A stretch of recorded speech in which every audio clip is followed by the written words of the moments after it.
Hola, ¿qué tal? Bienvenidos a nuestra segunda sesión de la materia de psicología. El día de hoy vamos a hablar acerca de las diferentes actividades que nosotros podemos realizar dentro de la psicología. Recuerden ustedes, bueno, antes de empezar con el tema de hoy, vamos a recordar que la semana pasada pues estuvimos hablando de la definición de psicología. Hablábamos que la psicología ha llevado una evolución a lo largo de los siglos. Los primeros estudios que tienen que ver con la psicología los encontramos, al igual que en el caso de muchas ciencias, de muchas áreas de conocimiento, eh, a través de los griegos.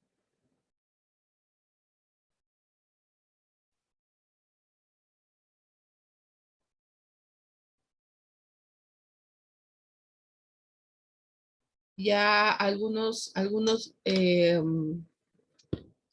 estudiosos griegos, por ejemplo, nos hablaban de la teoría de los temperamentos, señalando que los seres humanos pues tenemos en términos generales cuatro grandes temperamentos y esos temperamentos se van combinando y recombinando para dar como resultado diferentes tipos de personalidades. Con el paso de los siglos, mucho se empezaba a hablar, por ejemplo, acerca de que las personas cuando tenían algún tipo de afectación, pues realmente tenían como un tipo de posesión satánica. Y esto trajo como resultado, por desgracia, pues el que muchas personas fueran maltratadas o dañadas cuando tenían algún padecimiento de este tipo, porque pues la gente dentro de su falta de conocimiento, dentro de su ignorancia, estaban verdaderamente convencidos de que eran posesiones por demonios o por espíritus. Es ya hasta el siglo XIX cuando a la psicología se le va a dar un lugar ya más reconocido como una ciencia. Hay una serie de filósofos y también de médicos que le van a ir dando este lugar a la psicología. Dicho sea de paso, también es importante señalar que entonces la psicología nace en el seno de la filosofía. De hecho, en un primer momento, pues es ahí dentro de la filosofía en donde se va creando esta ciencia. Después, pues viene a darse una relación directa con el ámbito de la medicina a través de lo que llamamos fisiología. Esas, digamos, dos ciencias van a ser como las precursoras para esta área de estudio. Y es allí precisamente en el siglo XIX en donde se busca entonces ya darle una validación individual a este conocimiento, a esta ciencia, y van a surgir entonces a partir de ese momento muchas escuelas psicológicas. Recordemos que el vocablo psicología pues viene de psico, que es alma, y logos, que es estudio, y decíamos que la vamos a entender como la ciencia del estudio del alma, ¿no?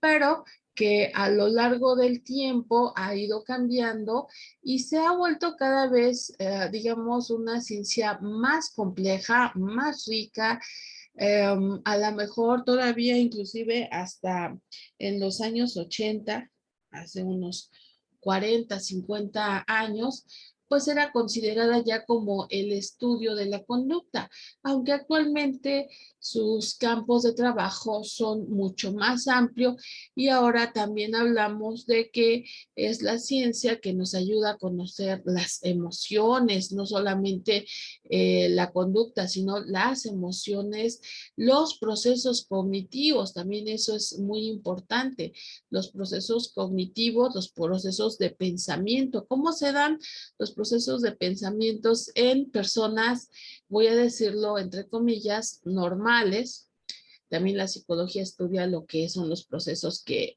mal llamamos normalidad, pero bueno, ahí lo vamos a dejar ahorita. Con relación con personas que tienen algunas otras, pues digamos, deficiencias o posibles trastornos. Esas son parte de lo que puede hacer la psicología o a lo que se va a dedicar la psicología, ¿no? Bien, también todavía a manera de repaso, la semana pasada decíamos que a lo largo de entonces ya prácticamente siglo y medio, la psicología se ha ido transformando y en la actualidad podemos encontrar muchas escuelas psicológicas, es decir, muchas maneras de ver y de interpretar la psicología, aunque está, de acuerdo a lo que vemos en esta imagen, pues nace en Leipzig, Alemania, en este laboratorio psicológico del gran Wilhelm Wundt. Ahí vemos una fotografía. Y después en Estados Unidos también se le va a buscar dar un carácter científico, aunque desde un tratamiento diferente al que le daba Wundt, ¿no? En Europa, sobre todo en Austria, van a ser importantes las aportaciones del doctor Sigmund Freud, quien nos descubre la idea del inconsciente, que hoy en día, siglo XXI, está muy debatida la existencia o no del inconsciente. Lo que pasa es, y aquí qué importante la utilización del método científico. Lo que sucede es que Freud y el resto de psicoanalistas no se han dado a la tarea de demostrar sus ideas a través de la utilización de un método científico estricto. Entonces, de allí muchos de sus críticos y detractores pues señalan que no es una verdadera ciencia, que todo es muy subjetivo, pero bueno, una realidad es que a más de 100 años de las propuestas de Freud, pues todavía hasta la fecha se siguen utilizando sus ideas, sus conceptos, porque a final de cuentas, en realidad hay muchas cosas ciertas en las propuestas de Freud, ¿no? Después tenemos el inicio del comienzo del estudio, el inicio del comienzo, el comienzo del estudio, mejor dicho, de la conducta medible, de la conducta observable, la conducta objetiva, a través de algo que llamamos conductismo. Hay muchos psicólogos conductistas reconocidos. Yo aquí solo he puesto 3 de los más representativos, pero insisto, hay muchos. Ya más adelante vamos a hablar de ellos. Aquí nada más vemos a Pavlov, a John Watson y a Frederick Skinner como los más representantes, pero insisto, hay muchos. En otras unidades vamos a tener la oportunidad de hablar detalladamente de estas teorías psicológicas. Y ya para ir terminando, pues la contracorriente, podemos decirlo así, que se va a dar a través de la psicología humanista. También, por supuesto, hay muchos psicólogos humanistas. Yo aquí solamente pongo como ejemplo a Abraham Maslow, que tal vez es considerado como el primero, pero por supuesto no el único. Y la psicología de la Gestalt, también creada en Alemania, que nos habla de las percepciones que tenemos los seres humanos, también una psicología eh, con muchas ideas y muchos principios humanistas, la psicología de la Gestalt. Entonces ya habiendo recordado esto, vamos ahora sí de lleno a nuestro tema del día de hoy, que son las ramas de la psicología. ¿En qué puede trabajar un psicólogo cuando egresa? Lo digo de esta manera muy sencilla. Fíjense ustedes que a lo largo de mi vida profesional, pues básicamente yo me he desarrollado como profesora de bachillerato y de universidad, obviamente en la carrera de psicología. Y es muy común, es muy frecuente que la gente me pregunta, oye, pero bueno, si tú estudiaste psicología, ¿por qué no te dedicas a la psicología? Y las primeras ocasiones a mí me llamaba mucho la atención, me sorprendía y sí me daba un poco de risa, ¿no? Porque la gente me decía que por qué no me dedicaba yo a la psicología. Y después de algún tiempo creo que lo fui entendiendo. ¿Por qué? Porque cuando la gente oye psicólogo, lo primero que se remite es a un psicólogo clínico, aquella persona capacitada y entrenada para dar psicoterapia a las personas que lo requieran. Yo creo que en el imaginario popular esa es la idea que tienen de un psicólogo, pero es una idea completamente limitada, ya que como vamos a ver ahorita, el trabajo de un psicólogo es verdaderamente amplio. Les voy a pedir por favor que vayan haciendo este esquema, vayan anotando. Como siempre les he dicho, no es necesario que hagan los dibujos, pero sí los conceptos. Fíjense ustedes, las áreas de trabajo de un psicólogo. ¿Qué puede hacer un psicólogo cuando sale de la universidad? Bueno, pues se puede dedicar al campo educativo, como es mi caso, al ámbito jurídico, al desarrollo humano, al campo forense, al campo de la farmacología, psicofarmacología, al campo organizacional, al campo social, al campo experimental, al campo de las neurociencias, a la psicología deportiva, a la psicología del consumidor, a la psicometría y al área clínica, que como les decía, tal vez es lo que la gente mayoritariamente identifica como el quehacer de un psicólogo. Pero vamos a ver.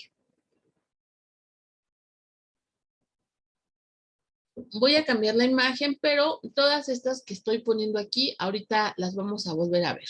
¿Sale? Entonces, vamos a ver la primera.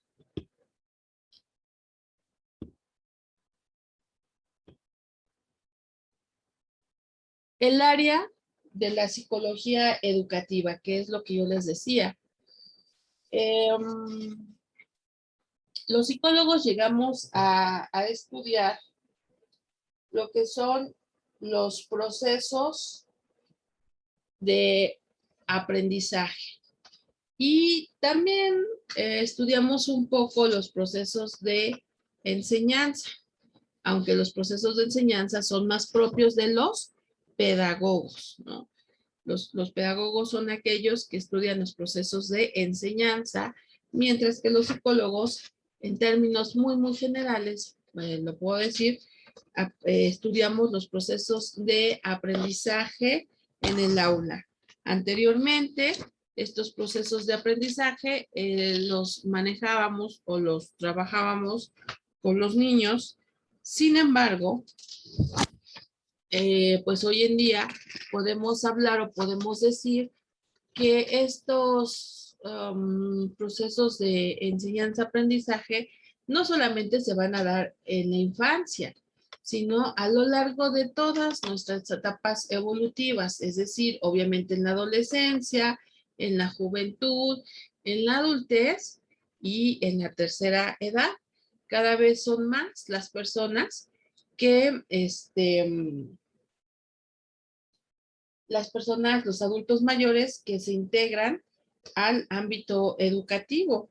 Cada vez son más las personas que si no tuvieron la oportunidad de estudiar en su momento, de estudiar durante su infancia o durante su adolescencia, pues quieren hacerlo ya en esa etapa de su vida.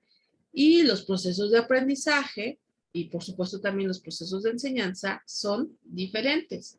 Es aquí precisamente en donde entra esto de la psicología educativa. Bien, como les decía hace ratito, por favor, espero que vayan tomando apuntes, ¿no? la psicología educativa va muy de la mano o trabaja obviamente de la mano, les decía yo, con pedagogos, pero también con los profesores en las diferentes escuelas de los diferentes niveles. Estoy hablando de este, primaria, bueno, desde preescolar, primaria, secundaria, preparatoria y aún también universidad, ¿no?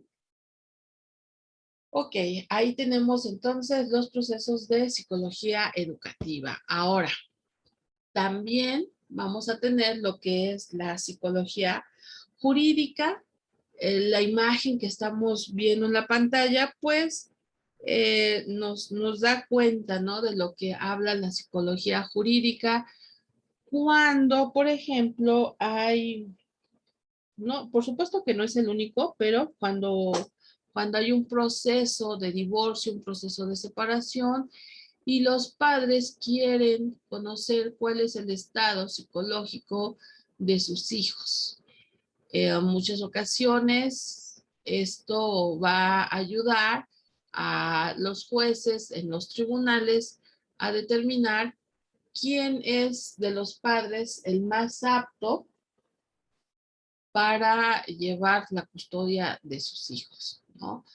También, por ejemplo, podemos hacer evaluaciones para determinar si una persona aún está en uso de sus facultades mentales, por ejemplo, cuando hay dinero de por medio, cuando se va a dar una herencia y los herederos consideran que el interesado, bueno, más bien la persona que va a heredar, no está en las condiciones, por ejemplo, de determinar a quién le va a dejar eh, los bienes, a quién le va a dejar el dinero, las casas, etcétera. Se puede argumentar que no está en uso de sus facultades mentales. También muy de la mano cuando se quiere señalar que una persona no se encuentra capacitada psicológicamente y que por eso cometió algún delito. Ahí vemos un poco lo que sería el trabajo de la psicología jurídica. Seguimos.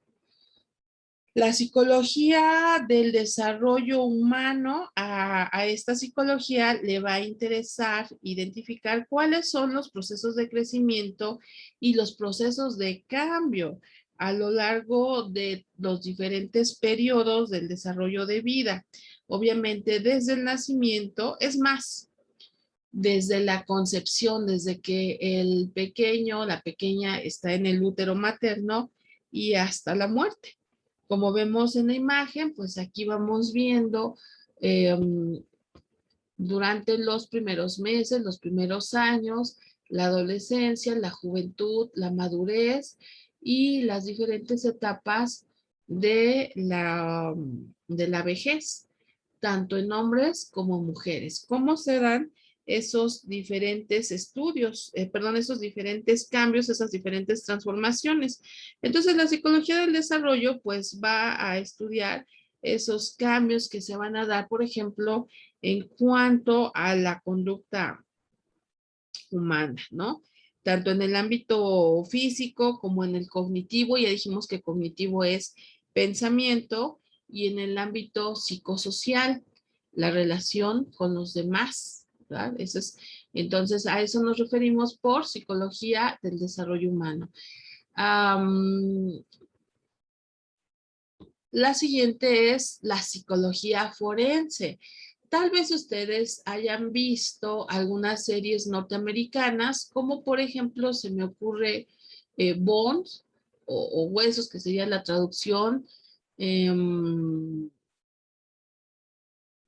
La Ley y el Orden. La Ley y el Orden es una de esas series en donde se maneja mucho si bien la medicina forense, pero también la psicología forense, para ir identificando los perfiles, por ejemplo, de los delincuentes, de los asesinos. La psicología forense va muy de la mano con ese tipo de actividades, con ese tipo de investigaciones. Tenemos, por ejemplo, también la siguiente área de trabajo de la psicología organizacional. Esto indirectamente ya lo hemos visto prácticamente desde nuestro primer cuatrimestre. ¿Por qué? Bueno, porque ahí hemos estado hablando de las diferentes actividades, las diferentes funciones, e inclusive vamos a decir los diferentes problemas que se pueden presentar en el lugar de trabajo y algunos otros tipos de organizaciones, ¿no? La psicología industrial se va a encargar de la selección, de la formación y de la supervisión de los trabajadores para mejorar la eficacia de su trabajo. En repetidas ocasiones ya hemos hablado precisamente de buscar sistematizar las actividades para ser más eficaces, para ser más efectivos. Bueno, pues mucho de eso se trabaja en la psicología de las organizaciones. Esto más o menos desde mediados del siglo pasado. Más o menos, de hecho, la psicología organizacional va a surgir durante la Segunda Guerra Mundial para encargarse del bienestar del trabajo, para estudiar la motivación de los soldados. Y cuando esta guerra termina, pues entonces todo este conocimiento que se generó en aquellos momentos, pues va a ser trasladado, vamos a decirlo así, al ámbito de las empresas, al ámbito de las fábricas. Entonces, ahí se va a ir transformando. El objeto de la psicología industrial es, pues, orientar el comportamiento de los empleados, el comportamiento de los trabajadores al interior de cualquier tipo de organización, estudiar las relaciones, por ejemplo, las relaciones que se dan entre los diferentes empleados, los niveles jerárquicos de los empleados, ya lo hemos visto, los esquemas organizacionales. Ok, ¿en qué más puede trabajar un psicólogo? Hay muchas actividades. Por ejemplo, la psicología experimental. Aquí vemos una imagen de la investigación que pueden hacer los psicólogos en diferentes ramas. Por ejemplo, puede estudiar los procesos psicológicos básicos. Más adelante vamos a hablar de cuáles son los procesos psicológicos básicos. Ahorita mencionamos, por ejemplo, todos los efectos de la percepción, todo el tipo de conocimiento que yo como ser humano puedo tener a partir de la utilización de mis sentidos. Acuérdense, vista, gusto, tacto, olfato, oído, ¿no? ¿Cómo se da el conocimiento a partir de esas percepciones que yo tengo eh, a través de mis sentidos? Pero también pueden estudiar, o de hecho el psicólogo experimental va a estudiar los procesos de aprendizaje, la memoria, las sensaciones, la cognición, la motivación, las emociones. A todo eso es a lo que le vamos a llamar procesos psicológicos básicos, al aprendizaje, a la memoria, a las sensaciones, a la percepción, a la cognición, a la motivación y a la emoción, ¿no? La psicología experimental, para que pueda ser catalogada como tal, debe de hacer uso de la observación y de la experimentación. Y a través de eso, pues va a poder deducir, va a poder dictar leyes de ciertos procesos mentales y ciertos procesos conductuales. Yo les decía hace ratito que la psicología es considerada una ciencia ya desde finales del siglo XIX y para que esto siga siendo así, pues obviamente los psicólogos necesitamos hacer experimentos científicos, experimentos que nos lleven a ampliar el rango de conocimiento de todos esos procesos psicológicos que yo les hablaba hace un rato, ¿no? Aquí, por ejemplo, en la imagen tenemos una persona que le están detectando cuáles son las ondas electromagnéticas que genera su cerebro cuando se realizan ciertas actividades, por ejemplo, pensamiento, ¿no? Hay muchísimos tipos de experimento que se han llevado a cabo en las últimas décadas gracias al avance de la tecnología, ¿no? A principios del siglo XX, finales del siglo XIX, pues desgraciadamente lo que se conocía del cerebro era muy poco, era un conocimiento muy limitado. Básicamente solo podíamos llegar a conocer al cerebro cuando una persona fallecía y le era extraído. Hoy en día, afortunadamente, pues esto ya no es así. Utilizando escáner, resonancias magnéticas, los escáneres de positrones, eso lo vamos a ver más adelante. Ya tenemos una amplia visión, todavía por supuesto nos falta mucho, pero ya tenemos una visión muchísimo más amplia de lo que se tenía, insisto, a principios del siglo XX. Y todos estos descubrimientos son relativamente nuevos, o sea, no tienen más de 60 o 50 años. De hecho, hoy por hoy, siglo XXI, seguimos conociendo cómo funciona nuestro cerebro gracias a este tipo de máquinas, ¿no? Ok, otra gran área de la psicología y que por lo tanto es un área de trabajo del psicólogo es la psicología social, ¿no? ¿Cómo se dan las relaciones interpersonales entre los diferentes miembros de un grupo o de varios grupos? También aquí pues se realiza mucha investigación, no investigación experimental, pero sí investigación de campo, por ejemplo, en donde eh, pues los psicólogos se concentran en cómo las personas se influyen mutuamente en sus pensamientos y acciones. ¿Por qué yo pienso o me conduzco de esta determinada manera? Bueno, pues los psicólogos nos hemos dado cuenta que mucho tiene que ver con el tipo de sociedad en la que vivimos. Hay muchas conductas que parecieran ser conductas naturales, conductas, digamos, instintivas, pero que no es así. Muchas conductas, muchos estilos de pensamiento, muchos patrones de comportamiento que están marcados por nuestro entorno social, por nuestros grupos sociales. Recuerden ustedes que nuestro primer grupo social es la familia.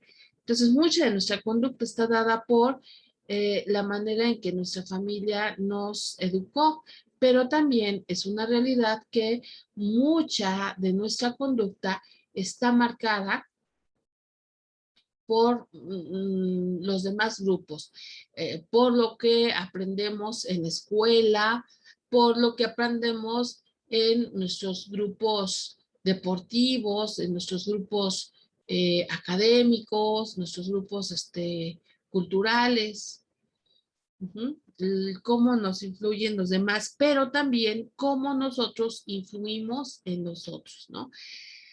Por ejemplo, las modas. Un grupo determinado dicta una moda determinada y el resto de las personas lo siguen. Por supuesto, no todas, pero muchas personas siguen esa moda. pero esa moda surgió de la cabeza o de la idea de una persona en particular. Entonces, ¿cómo esa persona ha terminado influyendo en determinados grupos sociales y al revés?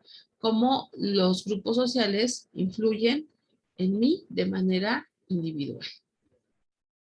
Ok, seguimos. El siguiente ámbito de trabajo de un psicólogo son las neurociencias, y esto también es un campo de conocimiento bastante interesante. Las neurociencias, que obviamente van muy de la mano con esto que decíamos hace ratito, este, la, la psicología experimental. Bueno, pues se ha avanzado mucho en las neurociencias gracias a, como les decía, la fabricación de diferentes instrumentos. Las neurociencias y la fisiología, vamos a ir identificando cómo trabaja el sistema nervioso y cómo se dan los cambios químicos de nuestro cuerpo, y estos cambios químicos cómo afectan nuestro pensamiento, nuestra conducta. Por ejemplo, por qué una persona de la tercera edad puede presentar esta enfermedad que se conoce como Alzheimer. ¿Y qué es lo que genera ese Alzheimer, no? Les decía yo hace ratito, antes, a lo mejor estamos hablando de principios del siglo XX, pues solamente podíamos conocer un cerebro cuando la persona moría y se extraía ese cerebro de su cráneo. Se conocía o se veía cómo quedaba el cerebro de una persona que tenía Alzheimer, y era más o menos para que nos diéramos cuenta, una idea, es como si el cerebro se fuera secando, literalmente, porque inclusive va perdiendo volumen. Pero hoy en día, a través de aparatos como estos que vemos aquí en la imagen, a las personas con determinados trastornos, por ejemplo, en este caso decíamos el Alzheimer, se le ponen esos aparatos y vemos cómo va trabajando el cerebro y lo contrastamos con cerebros normales, con cerebros sanos. También existe lo que sería la psicología fisiológica, y esta estudia la relación que existe entre nuestro comportamiento y nuestra biología. Por ejemplo, ¿por qué en la adolescencia los chicos y las chicas se empiezan a gustar más del sexo opuesto? Generalmente, ¿no? Eh, y empiezan a buscar pues hacer pareja, ¿verdad? Ese tipo de comportamiento va muy de la mano y va completamente ligado con, como decía hace ratito, con nuestra biología. Entonces podemos decir que nuestros procesos biológicos, perdón, más bien dicho, nuestros procesos psicológicos están relacionados ampliamente con muchos procesos químicos del cerebro y con nuestro sistema nervioso. Vamos obteniendo pues muchos datos en estas últimas décadas bastante interesantes. Por ejemplo, ahorita se me ocurre la cuestión de las feromonas. Seguramente ustedes han escuchado esta palabrita. Las feromonas son sustancias químicas que cada uno de nosotros liberamos de manera autónoma, o sea, no estamos pensando en que lo vamos a hacer o no lo vamos a hacer. Se liberan feromonas, que son sustancias que tienen aroma, y ese aroma va a atraer a las personas del sexo opuesto. Y pues así empiezan los patrones de relación, los patrones de relación con otras personas, y son procesos bien interesantes. Otra de las áreas, de los ámbitos de incidencia de la psicología es la psicología del deporte, ¿no? También muy trabajado desde la Segunda Guerra Mundial y hasta nuestra época. También esto ha sido, ha tenido un desarrollo favorable gracias al descubrimiento de muchas otras áreas de la psicología. Los procesos de motivación, por ejemplo, que tienen los deportistas de alto rendimiento, obviamente son trabajados por los psicólogos. Tenemos la psicología del consumo, que también esto es muy interesante porque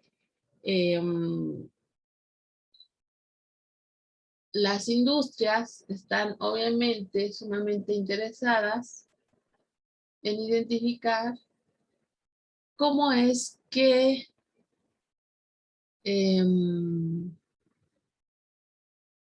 se dan estos procesos mentales que nos llevan a consumir o no ciertos artículos. Por ejemplo, hoy hablamos de la psicología del color. Se dice que algunos colores estimulan nuestro cerebro para ciertas actividades. Ahorita lo que se me ocurre, por ejemplo, es que los que han trabajado esto señalan que cuando nosotros vemos colores como por ejemplo el anaranjado, nuestro sistema busca o empieza a sentir hambre y entonces empezamos a pensar en comida. De hecho, por eso muchos productos alimenticios dentro de su propaganda o su publicidad ocupan el color anaranjado. Y el amarillo también, anaranjado y amarillo. Parece ser que son los colores que nos incitan como a alimentarnos. Entonces, más o menos ese tipo de cuestiones es de lo que habla la psicología del consumo. Y he dejado para el último la psicología clínica, que como les decía al principio de esta charla, pues es como que con lo que más asocia la gente el trabajo psicológico. Pero como ya vimos, pues es la psicología clínica una de muchas áreas de trabajo de la psicología en términos generales. La psicología clínica y también conserjería, que algunas especialidades se relacionan con esto, tienen que ver con el diagnóstico y el tratamiento de algunos trastornos psicológicos. Si bien, por ejemplo, hace ratito hablábamos de la psicología social y decíamos que esta, o sea, la psicología social, se especializa en la forma en que las personas influyen entre sí, entre sus comportamientos y sus acciones, la psicología clínica se va a enfocar más en los trastornos que pudieran llegar a suceder cuando las relaciones sociales pues no se dan al 100%, y entonces empieza a haber una serie por ahí de problemillas o de dificultades. La psicología clínica, podemos decir que es esta rama de la psicología entonces, que investiga y aplica todos los principios de la psicología a una situación única. ¿Cuál? Pues la situación del paciente que estamos tratando, del paciente que estamos tratando de apoyar. Aquí entonces va a haber un paciente al que inclusive muchas corrientes psicológicas las vamos a llamar clientes, no son pacientes como tales, y pues llega a haber un poquito un debate, ¿no? Acerca de que si la persona que busca nuestro apoyo es un paciente o es un cliente. Desde la psicología humanista, por ejemplo, se habla de que es un cliente. Desde el psicoanálisis o desde la psicología conductual, se habla de un paciente. A final de cuentas, solamente tiene que ver con cómo percibimos a esa personita que se nos acerca y nos pide ayuda, ¿no? Nos pide apoyo. Como les decía hace ratito, pues la psicología clínica va a proporcionar ayuda en el diagnóstico y tratamiento de las